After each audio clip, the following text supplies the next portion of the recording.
IVC, Dale Gate 433 here to do next instalment in Lost in the Collection. So what I've done this week is I've picked 5 records that are having a significant anniversary and listen to those. So there's a 71, an 81, a 91, a 2001 and a 2011 release. So they're all celebrating a decade anniversary of one sort or other. So I'll go through them chronologically. So first up from 71 is something that probably needs no introduction in the vinyl community, Funkadelic's Maggot Brain. This is psychedelic soul funk, really out there, with the fantastic fuzzy guitar, Eddie Hazel. This is from the infamous Four Men with Beards, and the reason I played this is I managed to pick up a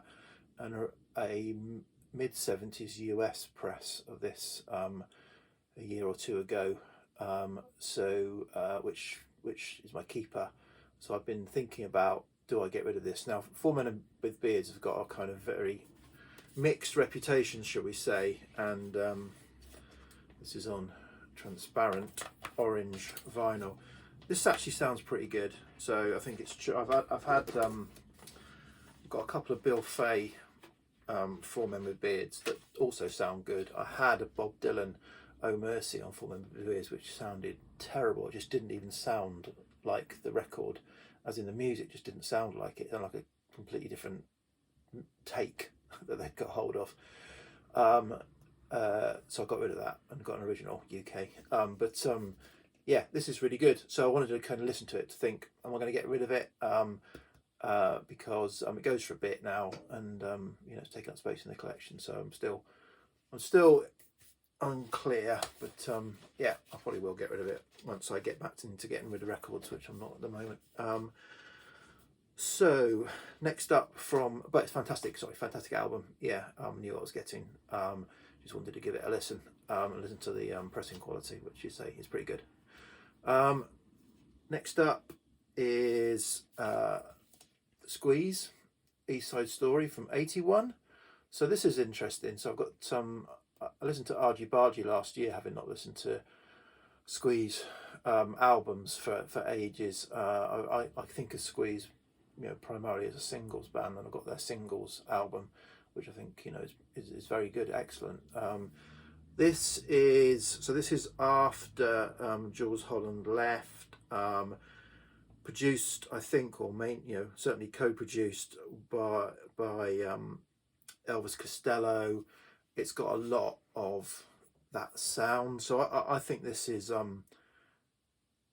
different, certainly to the Argy Bargy sound, and the hits stand out obviously as recognisable.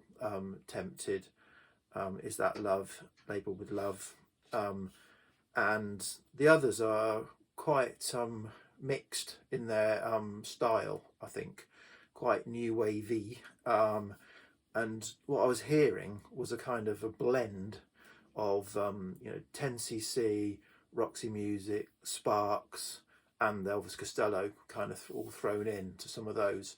There's different writers and different leads, obviously different vocalists, but yeah, it was interesting. Say different, very different to Argy Bargy. I think I still prefer Argy Bargy, but this was different to what I was expecting, and an interesting listen. So a mix of the classic Squeeze sound and some quite interesting, varied new wavy stuff.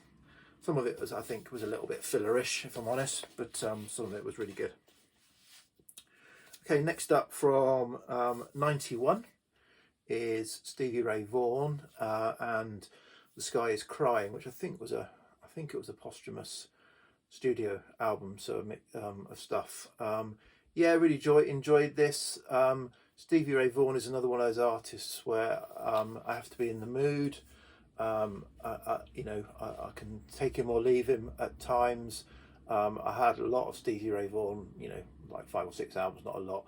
I've slimmed it down to 2 or 3, you know, and this was one I kept as a couple of quid from a car boot sale a few years ago. I was quite lucky to get it.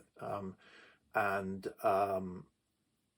what it has got on it though, which is fantastic, is he does a version of Chitlin's Con Carne. So I've got Kenny Burrell's album where he does that, and it's a fantastic tune in the jazz guitar mode when Kenny Burrell does it, and it's a fantastic tune when Stevie Ray Vaughan does it in the sort of rock or electric blues mode. So both are fantastic takes on Chitlin's Con Carne. So, you know, that was a standout for me, was listening to that. But yeah, good album.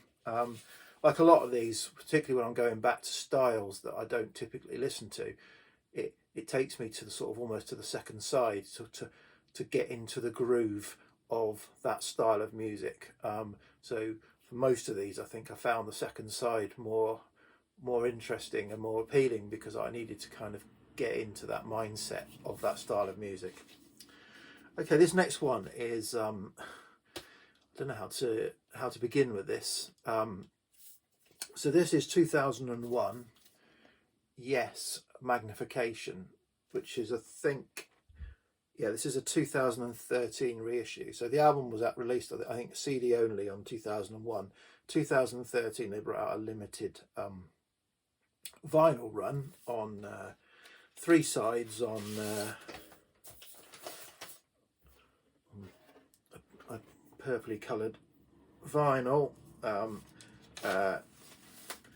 then yeah, just a complete blank on the side 3. Not even an etching in those days. 2013 etchings hadn't become the rule.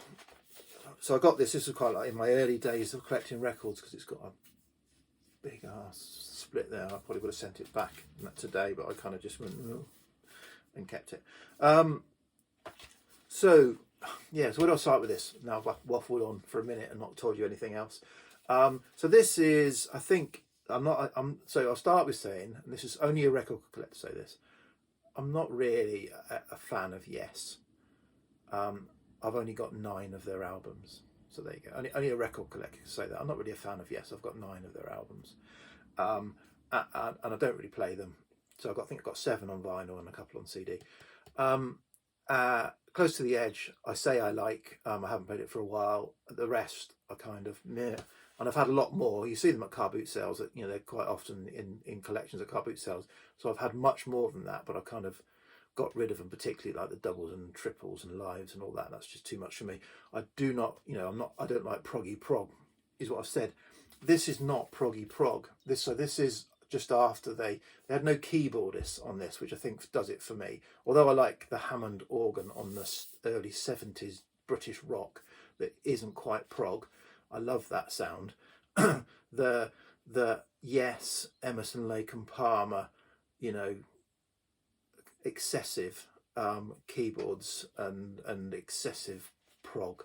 I've never really been a fan of. I have no Emerson, Lake and Palmer on vinyl anymore. I used to have, again, all of theirs, but got rid of it all. This is a sort of standard singer, guitar, bass, drums with an orchestra. So this is symphonic prog. They've got the full orchestra going on with this, and I am quite a sucker for symphonic rock, symphonic prog in medium doses. I don't follow it excessively, but I quite like it, and I really enjoyed this listen. John Anderson's voice is not too high; it's kind of down a little bit, and sort of really fits in with the sound of the music. And so this is not a revered Yes album at all, but I really enjoyed it, and could even say, you know, it's my favourite Yes album just because I don't really like Yes. And so and someone will say, don't be so stupid, Close to the Edge is the best rock album in the world, the best prog album ever made. How can you even say that this mediocre Yes album is? But, you know, as someone who's not particularly a fan of Yes, I really enjoy this. makes no sense. And finally, from 2011, is Laura Marling and A Creature I Don't Know. So Laura Marling, English folk singer. Saw her when she made her first kind of, if you like, breakthrough performance on Later with Jules Holland, standing on the stage and under a spotlight with her very white hair and her very white skin, and I think she might have even had a white clothes on, just stood there on her own with a guitar, and kind of really made an impact. And yeah, this is her third album, I think, and it's a bit of a transition. So I think the first two were very acoustic, very folk, and she's got a lot to say, and she says it very well. This was a sort of transition. It started to bring in a bit more production into it. I played last year, and I think I played and reviewed Once I Was an Eagle, where there's an awful lot more going on, and I think this is like a bit of a transition. Really enjoyed it. Lovely album. This was really low in my rating for some reason. When I got this, I rated it really low, and so this has jumped up 4 or 5 notches in the in its score just on this re-listen. I don't know what I was thinking of then. Maybe I was a bit of a backlash to the change from the very acoustic folk style that she was doing, but and I didn't quite know what to make of it. But now I know where she's gone to. I can go back to this and understand where she was going, if that makes sense. Yeah, so I think the big the big song on here is The Beast, the end side 2. That's probably the one that I think is the most prominent. But yeah, good album, good lyrics. Nice. So yeah, so that's 5 records. As I say, the one they were all enjoyable, and they all surprised me to a degree. Well, sorry, Funkadelic didn't surprise me. I knew exactly what I was getting with that. The other 4 surprised me, and I'd probably say that there's a kind of tie between these 2 for the ones that really stood out for me this week. So it was a good week this week for me. So where are we? 12 minutes, oh dear. So yeah, so cheers VC. It's Saturday morning. I've had my breakfast. I'll get the raw steak out. I'll start to limber up and see if Richard McCook is going to drop a challenge today. Okay, otherwise I'll get back to listening to records and enjoying my life. Cheers, bye.